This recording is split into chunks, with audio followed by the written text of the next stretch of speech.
Hi, my name is Nathan Morgan, and I'd like to introduce you to my fourth great-grandfather, Warren Ford Reynolds. He was born on June 7, 1823 in Avon, New York. Warren lived in Avon before his father, Asa Reynolds, died when Warren was 11 years old. Avon is about 55 miles west of Fayette, New York, where in 1830 the Church of Jesus Christ of Latter-day Saints was organized. Warren's mother is Betsy Artlip, and she died when Warren was just 20 years old. Warren was living in Michigan when he met Edna Merrill. Her parents were members of the LDS Church. Warren and Edna were married on January 3, 1846. Soon after their marriage, they left for Nauvoo to join the Saints who were preparing to leave in the forced exodus. Warren and Edna were probably baptized in the Mississippi River in Nauvoo. Warren's younger brother, William, joined the Mormon Battalion in July of 1846, but he didn't join the church. Warren and Edna were in the Garden Grove branch in Iowa. They joined a covered wagon company in the spring of 1848 and trekked to the Salt Lake Valley.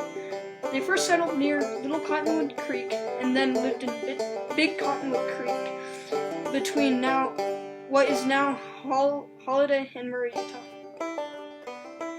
Warren, like many pioneers at that time, had to be prepared for possible financial hardships.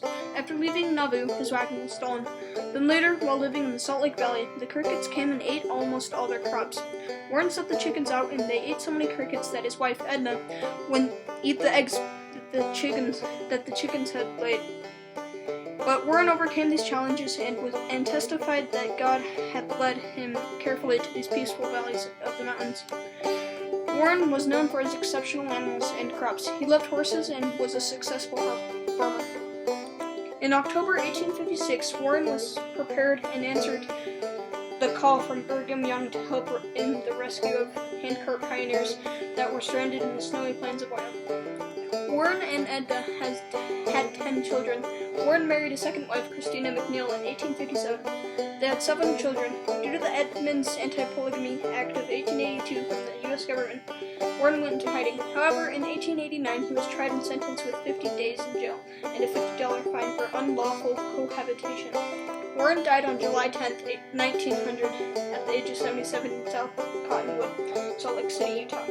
He was buried in the Murray Cemetery. You can find out more about Warren Reynolds at FamilySearch.org.